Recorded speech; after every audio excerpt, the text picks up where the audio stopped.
Durante cientos de años el mundo ha carecido de visión. ¿Crees que porque puedes ver, te salvarás? No, mi padre es Baba Voz. Él vendrá por mí.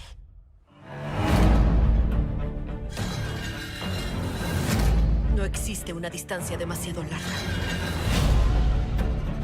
Ni una ciudad demasiado peligrosa. Ni un ejército demasiado fuerte. Él hará lo que sea para proteger a su familia.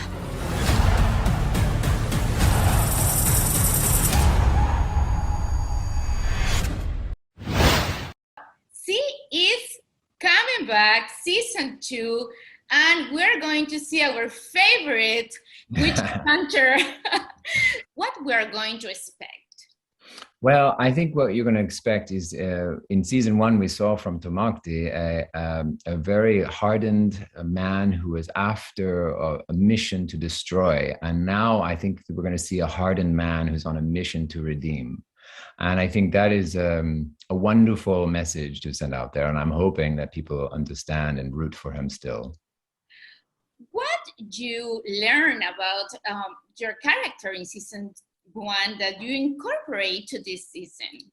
Well, I think what I held on to was a sense of honor, a sense of code of ethics, a moral, his own version of a moral code of ethics. He was deluded and he was lied to, and he was under the false pretense of a leader who is insane. And he's realized his fault and his wrongdoing, and he's going to do whatever he can to reverse the mistakes of his past. And that's why maybe your character connected with the audience in general.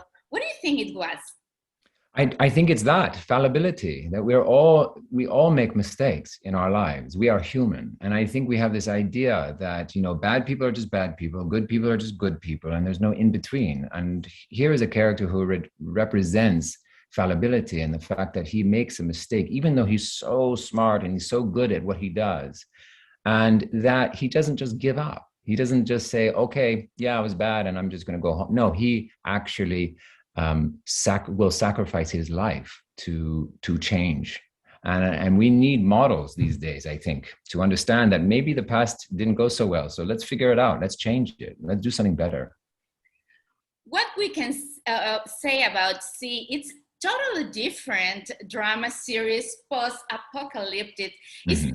And it's so difficult to describe, right? Yeah, it's very difficult to describe. Yeah, apocalyptic science fiction, because we are going way in the future, and we keep forgetting that. And that is so unique about this show, because no other show goes 400, 500, 600 years in the future, and actually it's completely reversed. You know, we've gone back to a kind of tribal, community-based, and actually, I think it's something that we've lost. You know, in my grandfather's community in Mexico, the community was so big. It was such a part of life. You know, you had grandparents like Paris. You know, you had people that would hold space, would be able to educate, take care of children, educate, and we've lost that in our fast-paced, westernized world. You know, and I think that is one thing that this show brings to the forefront so wonderfully. You know.